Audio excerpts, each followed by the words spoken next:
Yeah, so the recording has started. So now we can also begin. As we said, we are going to start a new chapter today, and that is around gravitational technique. But before we dive into gravity,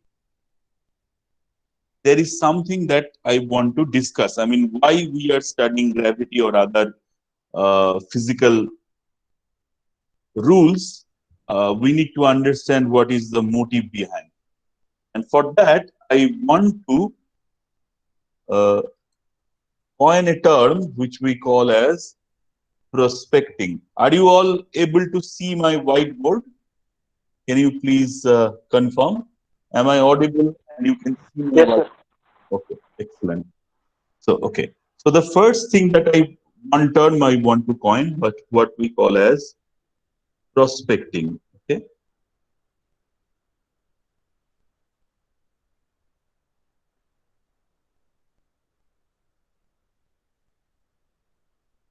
And what do I mean by prospecting? So, for example, this is your surface of the earth.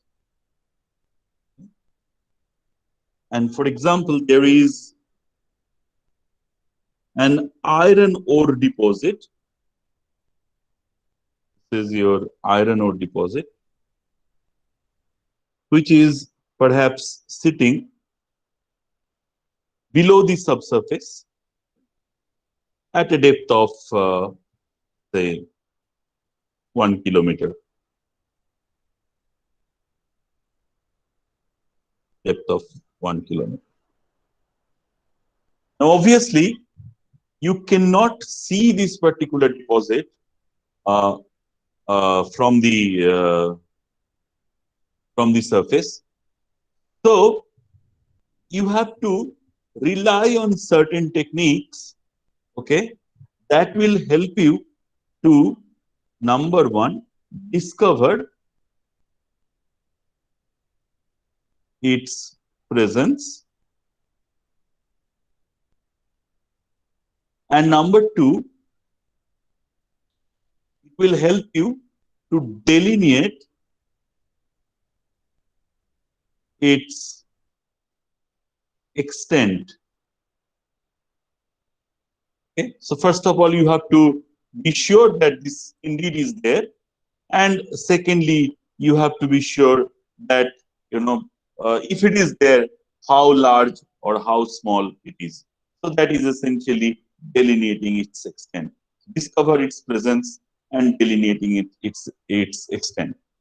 But remember, you are not able to see this particular you are not able to see this particular rock body, see this particular iron ore body from the top, okay, from the surface.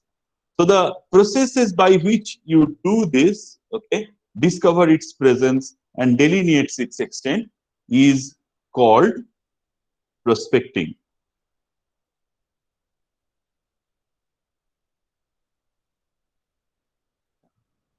And prospecting is generally subdivided into broad categories, two broad categories. One we call as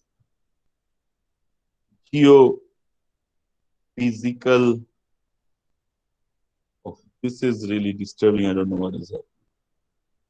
Geophysical prospecting,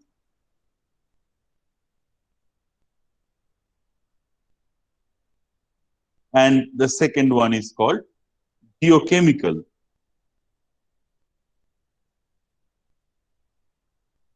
prospecting. What is geophysical prospecting? Geophysical prospecting is nothing but identifying its presence by the physical process, by the physical properties that this ore body has. Okay, identification by physical. I don't. Just give me a moment. I don't know why this thing is coming up every time. I perhaps need to switch off whiteboard once and then start once more.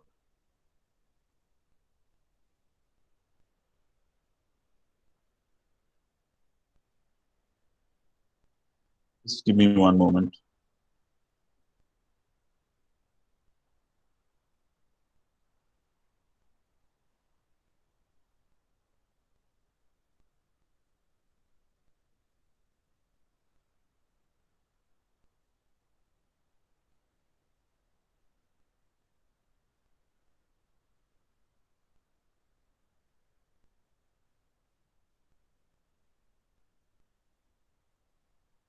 It's strange.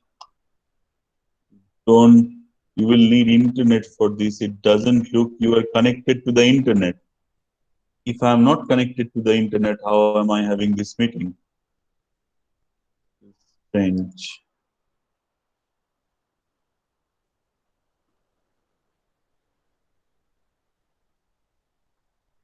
Just give me a moment. I will get out of the meeting and then join back. Let me just sort this one out because I will need the whiteboard.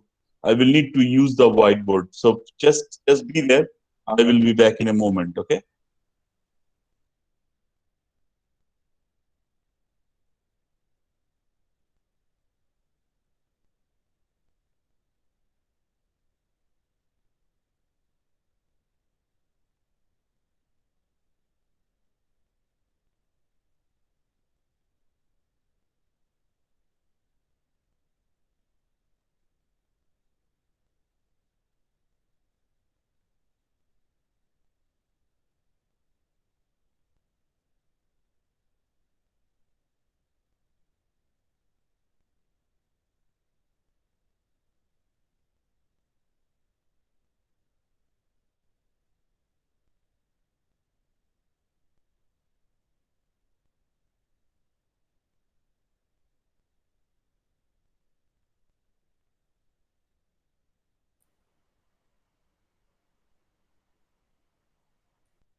All right, I am back.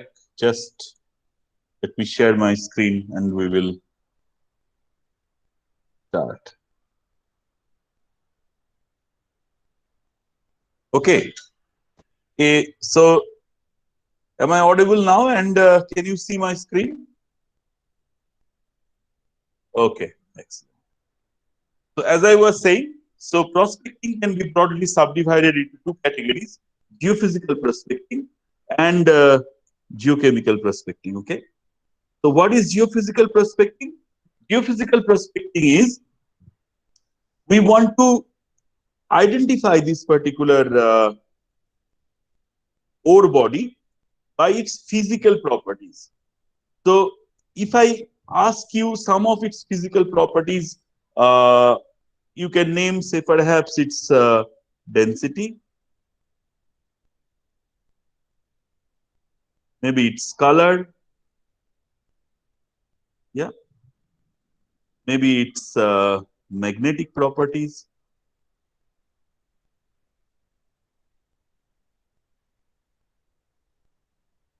Okay. So geophysical prospecting means we wish to identify this particular ore body based on its physical properties such as density, color, magnetic properties, etc. Okay, and that is the subject of this particular course, which is essentially geophysical prospecting. But geochemical prospecting, on the other hand,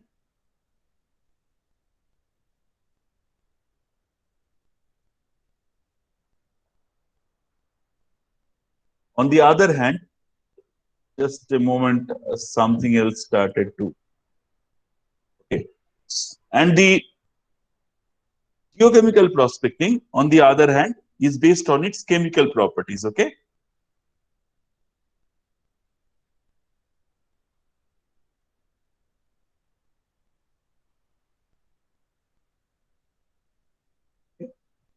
So we are not going to discuss geochemical prospecting in this course. We are mostly going to focus on the geophysical prospecting part.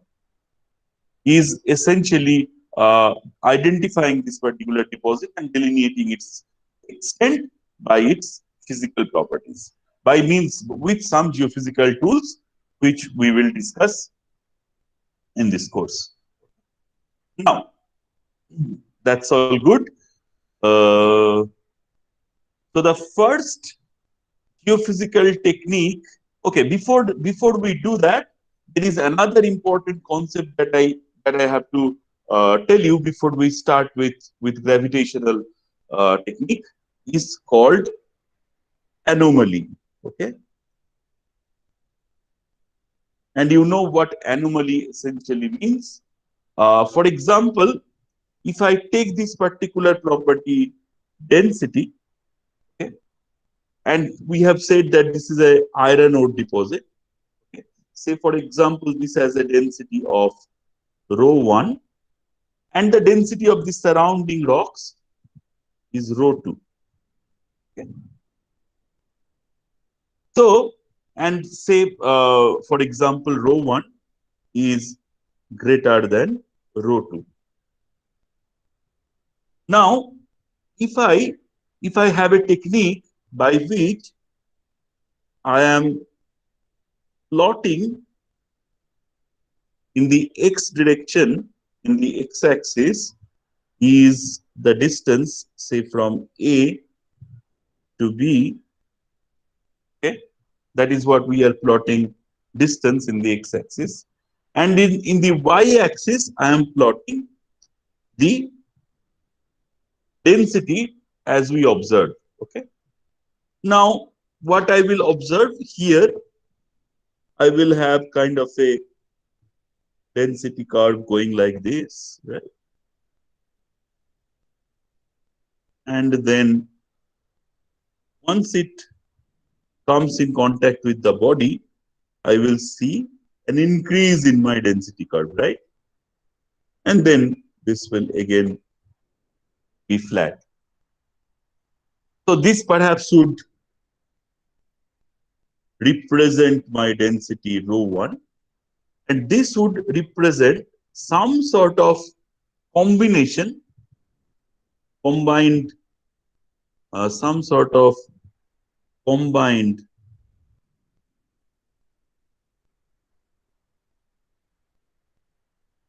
effect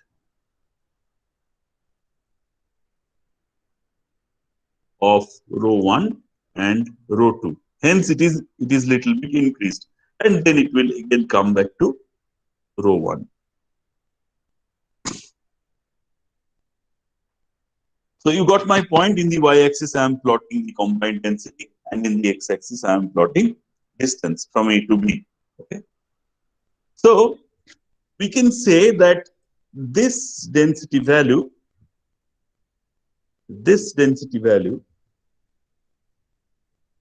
is kind of my background density, right?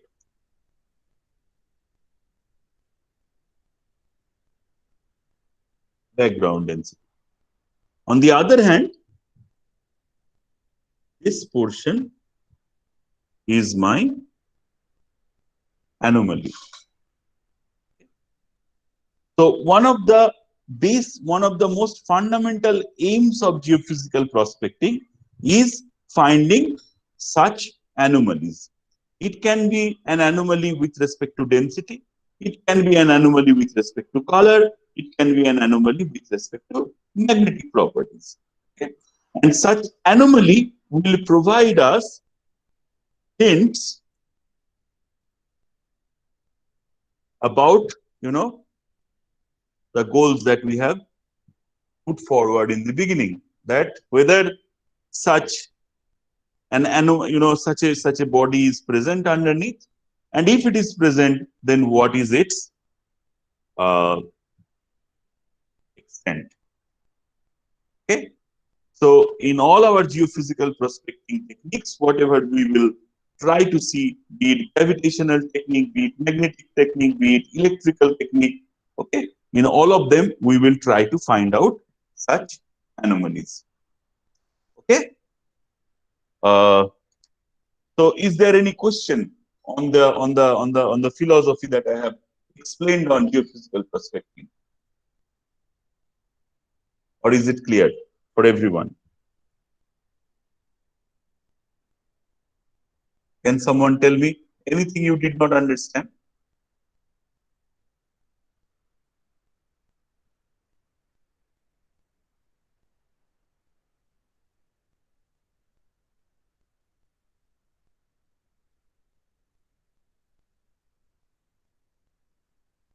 Adil, was it clear for you?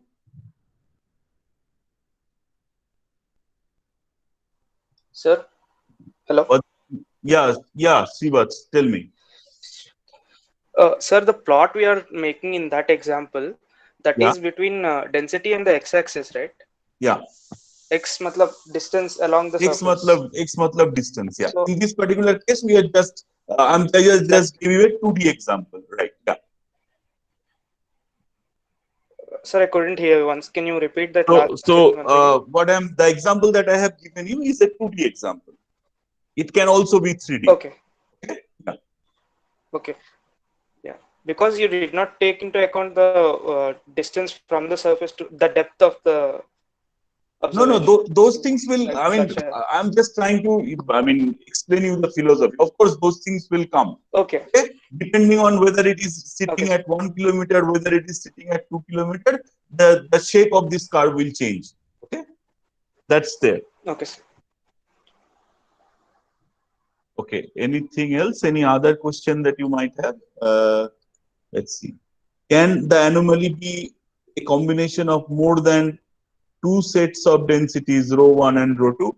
Yes, of course, it will be, but we have to generalize and we have to simplify. Okay? It will certainly be a combination of more than two, but then you will see, you will learn while you do geophysical prospecting and while you analyze the data, you have to make certain assumptions. Yeah. And as you are making assumptions, there will be certain limitations as well. Okay? So in practice, what is done, because it is an indirect method, no, you generally try to combine more than two types of anomalies together to be sure about the presence of a particular body. Okay, maybe you combine gravity and magnetic together, and then you try to discard the odds. Okay? But we will see those complications later on when we study particular techniques, right? But for the timing, I hope the philosophy of geophysical prospecting is clear with you. We try to find the physical properties. Okay. Okay. Now let us begin with gravitational technique.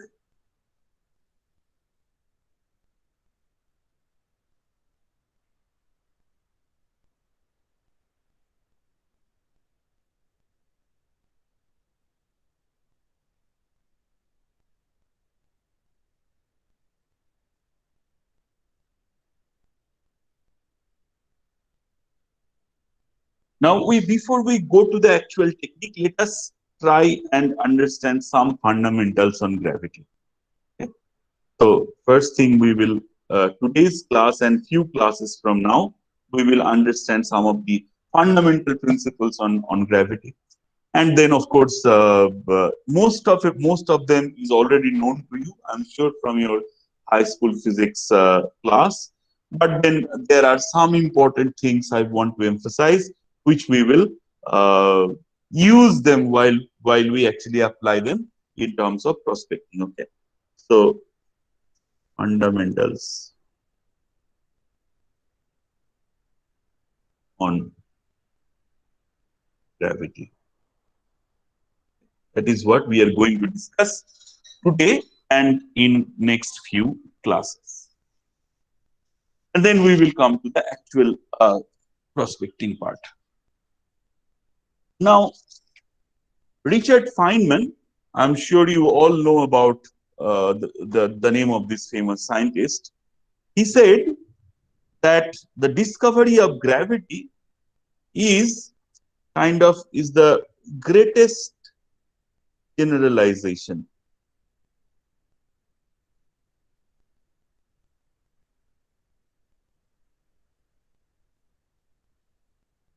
Greatest generalization achieved by human mind. Okay? So you can understand the very well-known formula that we all know and which we will discuss later on gravitational attraction is quite an achievement by the human mind. Okay. Now let us quickly see how all this actually started. I mean, how people started to invoke the theory of gravity. Okay. So it all started with a very famous scientist called Copernicus, and you all know about his name. What he proposed, just by looking at the stars and the planets on the sky, he said that Earth and other planets move around the sun. Earth and other planets move around the sun.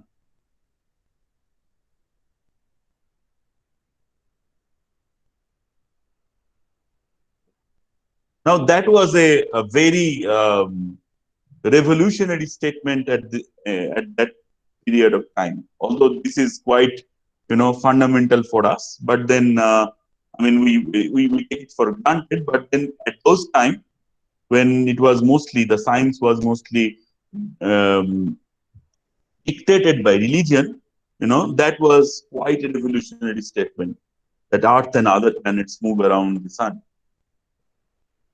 Now, being inspired by Copernicus, there was a very famous rich man whose name was Tycho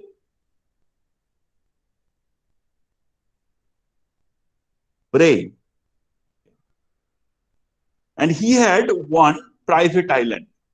Okay? So he was really, really rich. Nowadays, rich people, I don't think there are very few rich people who actually invest their money in fundamental science. But this gentleman, what he did in his private island, he put a lots of telescopes. Okay? A lots of telescopes. And what he did, he actually recorded the position of planets. Keep on recording the position of planets of different planets for almost 3 years. Yeah, for 3 years. Can you imagine?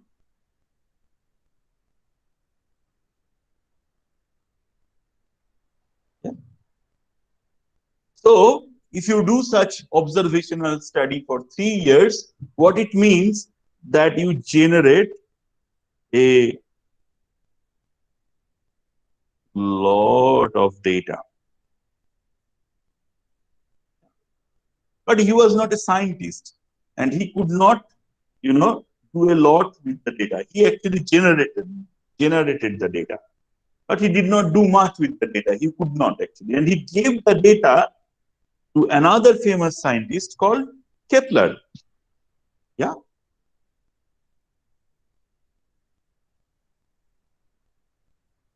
Kepler. And Kepler, by studying such data, studying the data that Tycho Brahe actually generated, yeah, he studied it for many years actually.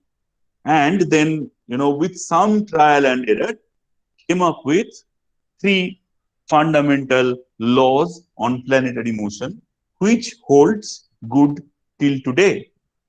Okay? And I will explain what Kepler's laws are. Okay? I'm sure you know about them, but no harm to understand them once more. So the first law goes like this. The orbit of each planet is an ellipse with the sun at one of its focus. So let us say I have an ellipse. I hope this will allow me to draw an ellipse. Okay. Okay. And then, so an ellipse will have 2 axes, of course. One is the major axis. Let us call that major axis to be A. And there will be a minor axis. Let us call that minor axis to be B. We'll have 2 focuses. So at one of its focus, there will be the sun. Here is my sun. Yes. And then the planet essentially will move around the sun, okay, on this orbit. So that was its first law. The orbit of each planet is an ellipse with the sun at one of its focus. The second law that he proposed is the orbital radius of a planet sweeps out equal area in equivalent intervals of time. So what it means, say for example, this planet is at position P1 at a particular moment in time, and after time delta t, it moves to position P2. Okay? And then I can actually join P1 with S, P2 with S, and then calculate this area. Let us say this area is delta S. Now you see now the planet is close to the sun, right? Now the planet could be here as well. P1, sorry, P3, and say at P4. And from P3 to P4, it also takes a time of delta t, right? It's the same time. Okay? And then I can also join with the sun and then calculate this area. And what Kepler actually proposed, that this area will also be delta S. It will be the same. Okay? So the orbital radius of a planet sweeps out equal areas in equal interval of time. And the third law that he proposed is that the ratio of the square of planet's period, d square, Okay, the ratio of the square of planet's period to the cube of the semi-major axis of its orbit by a cube is actually a constant. Or you can write down actually T is directly proportional. Sorry? Hello? You have a question? Hello? Am I audible?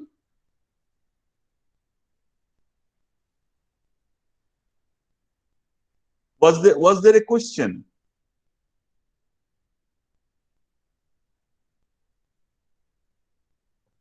I think there was no.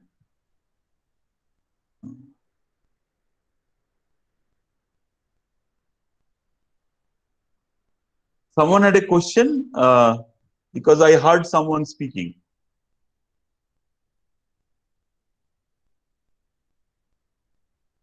Okay, so let's just move ahead if not. We can also write down that T is directly proportional to e to the power 3 by 2. So that was the third law of Kepler. Now, from Kepler, we move to Galileo. Yeah, what Galileo essentially was doing at this point in time, that he was studying the laws of motion. Okay, so Galileo was studying the laws of motion, and he started to build up concepts of inertia. Okay, and at the same time, Newton was trying to do the same. Okay,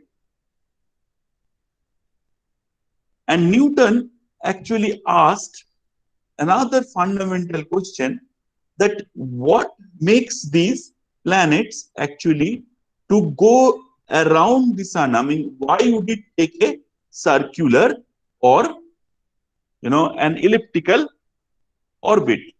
Okay, so what Newton essentially said, that with the concept of inertia, that if you have a body, and if it is moving at a constant speed, okay, at a constant velocity, unless you put any force, this will keep on moving with the constant velocity for the rest of its life, right?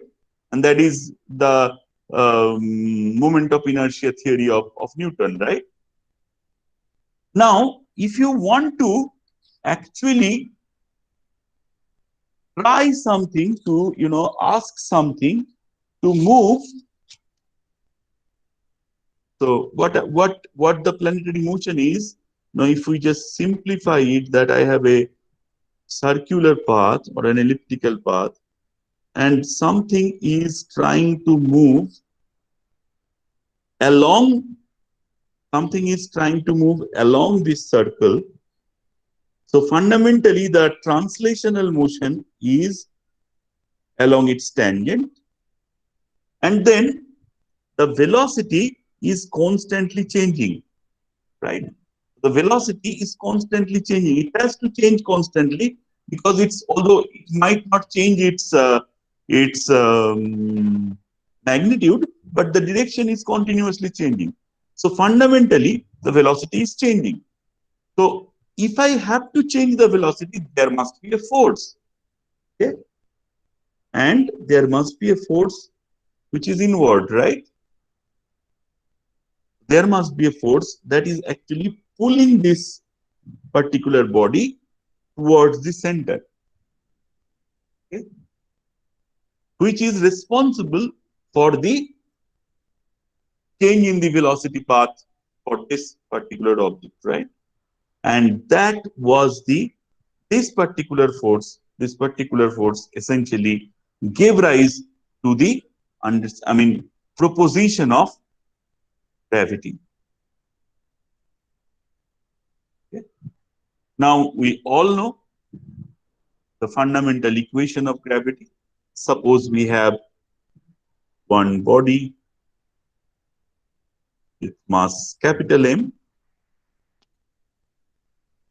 Yes.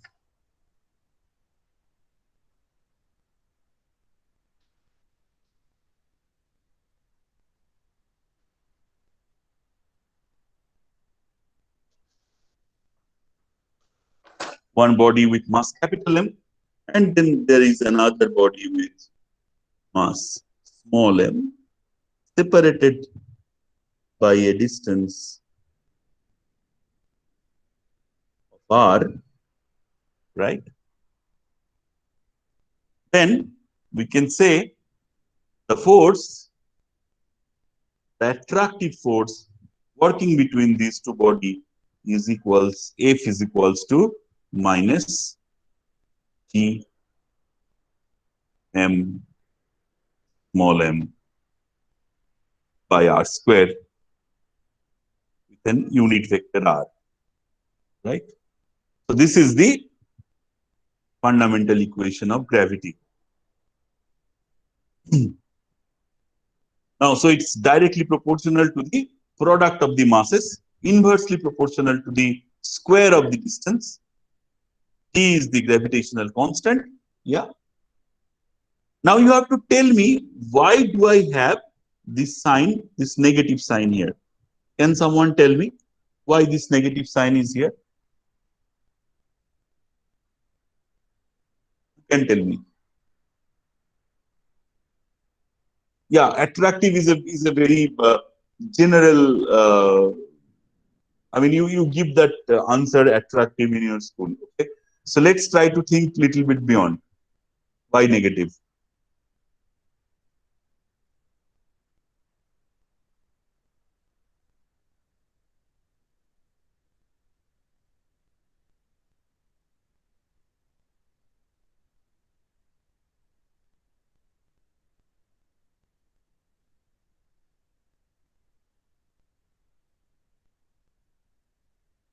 Okay, I'll give you the answer.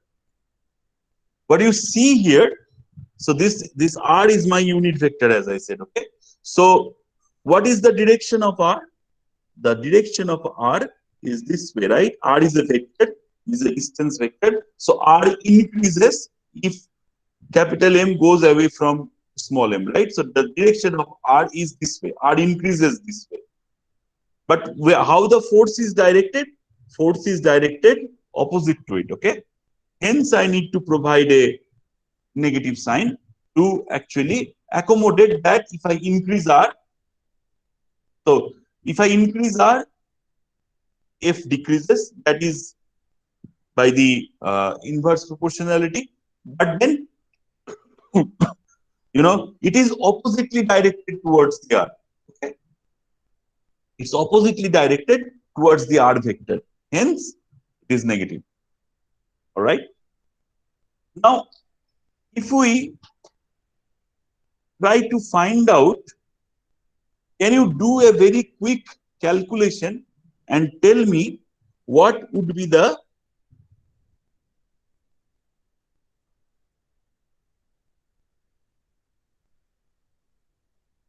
unit of capital G? Tell me the unit of capital G. Do a quick calculation and tell me what would be the, yeah, what would be the unit of capital G?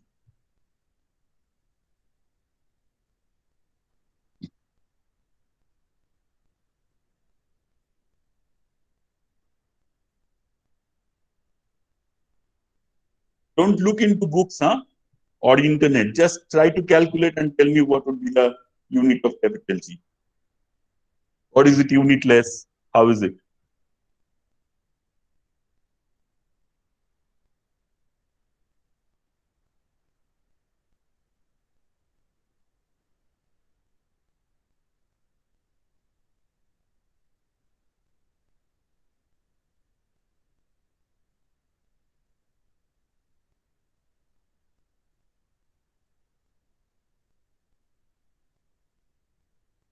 Okay, can we simplify this further? Not meter square, Newton meter square, that's fine, but can we simplify this further? You know, Newton has both kg and meter, right? So can we simplify this further?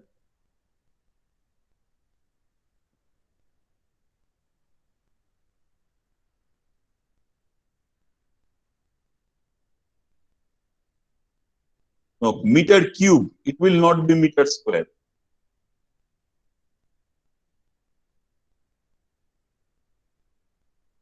Yeah, meter cube, kg to the power minus 1. I mean per kg per second square, okay? So the unit of G, capital G, will be meter cube.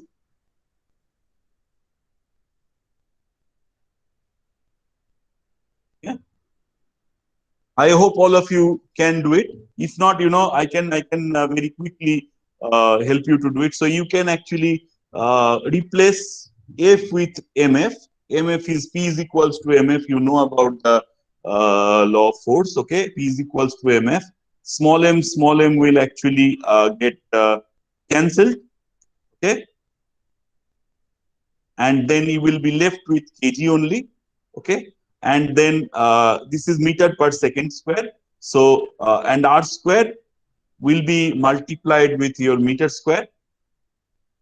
Sorry, r square will be multiplied with your meter per second square. So r square into meter, so r cube. So that way you get meter cube kg to the power minus 1. And second square, of course, is there for the acceleration, and that will give me my s to the power minus 2. Okay. So this is the unit of G. In 1798,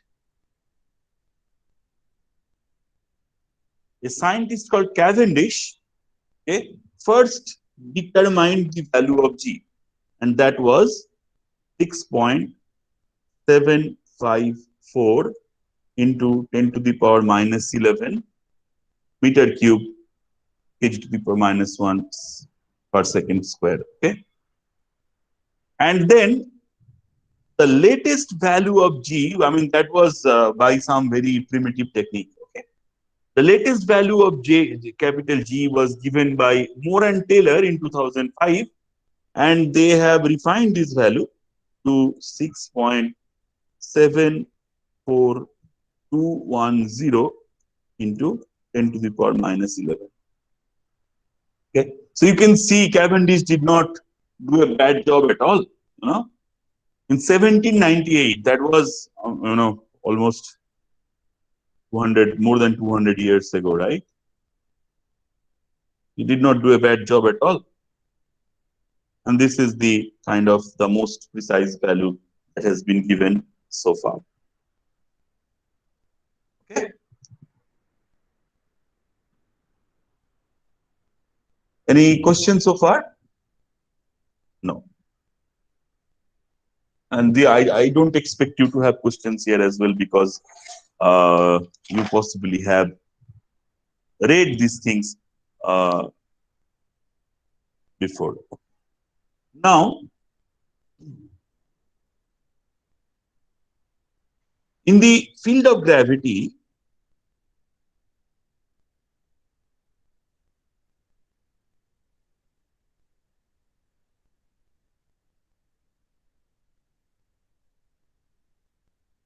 the work done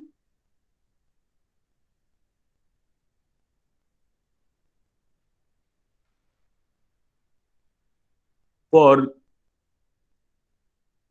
moving a distance, very small distance of dr. So let us say the work done is dw will be equals to F dr, right? The force multiplied by the distance. Now the change in potential energy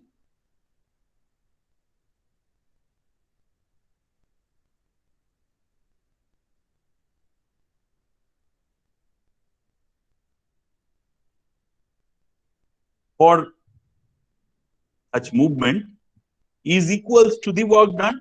Okay, so D. So if we say potential energy is EP and the change in potential energy is DEP, that will be a negative sign for the same reason that I explained before. dW, we can write that as minus F dr. And of course, we dr can be further resolved into, so if this is dr, x, y, and z, it can be further resolved into dx, dy, and dz, and we can generalize this equation as minus fx dx plus fy dy. Why we are doing this, I will explain in a moment. But remember this equation. Okay. Now,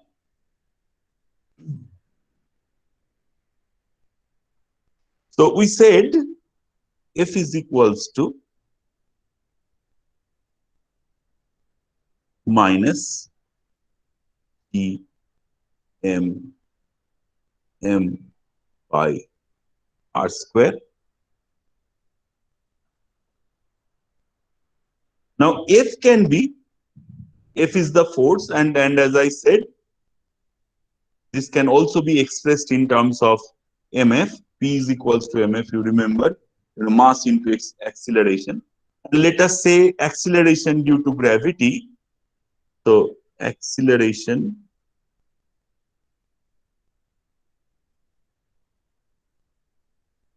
due to gravity, let us denote that as Ag, okay?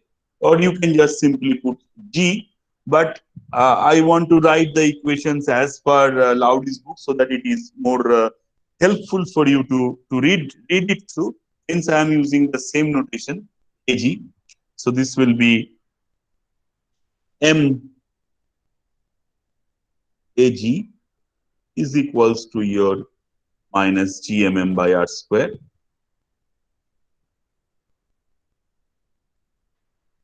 Right? So mm cancels from here. So Ag is equals to minus Gm by R square. If I just simply write its magnitude, right?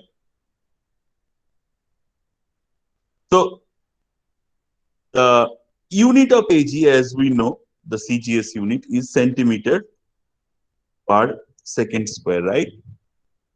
So 1 centimeter per second square is actually also referred to as 1 gal. So 1 centimeter per second square is also referred to as 1 gal. Okay. And 1 milligal is equals to 1 by 1000 gal. Now, in all the geophysical techniques that we are going to study, we are going to measure Ag. Okay, in geophysical techniques, in gravitational techniques, I'm sorry, gravitational techniques.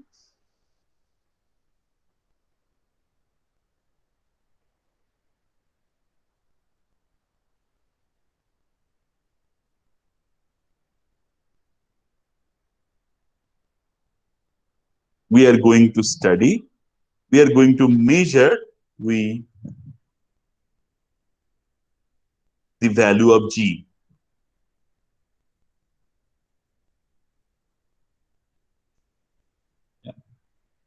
The sensitivity and the instrument with which this Ag is measured is called a gravimeter.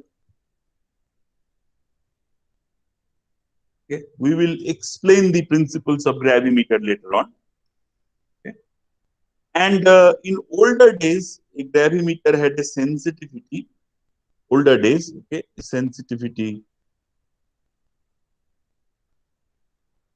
of 1 up to 10 milligal. Okay.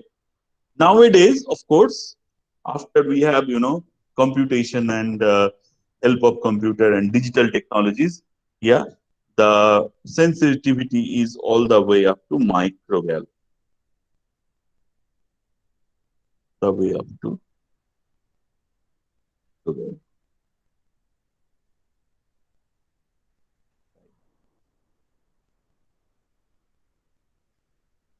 Okay. I will end this today's lecture by defining one thing, and then we will work with it in the next class, and in the pre-recorded lecture, of course, which we call as the gravitational potential.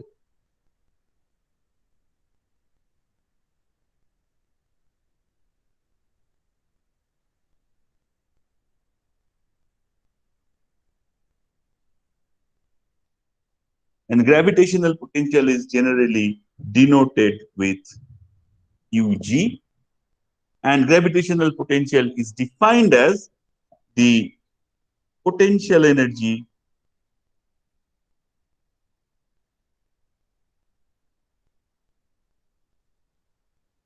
of a unit mass in the field of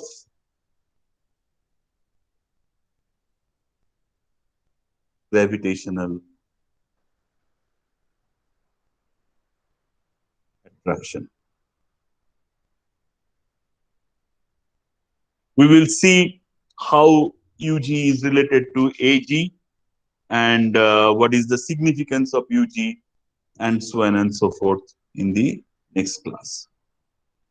Okay. So I will stop the class here, and let me know if you have a question.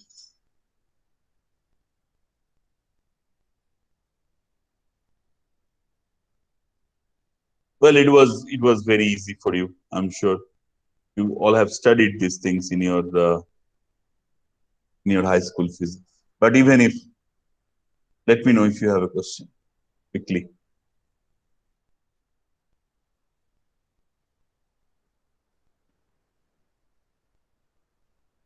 Okay, if not, I will stop the class here. And my apologies for the glitches that we had, technical glitches in between. Hopefully, it will not happen again. But yeah. Otherwise, I will see you on next Thursday.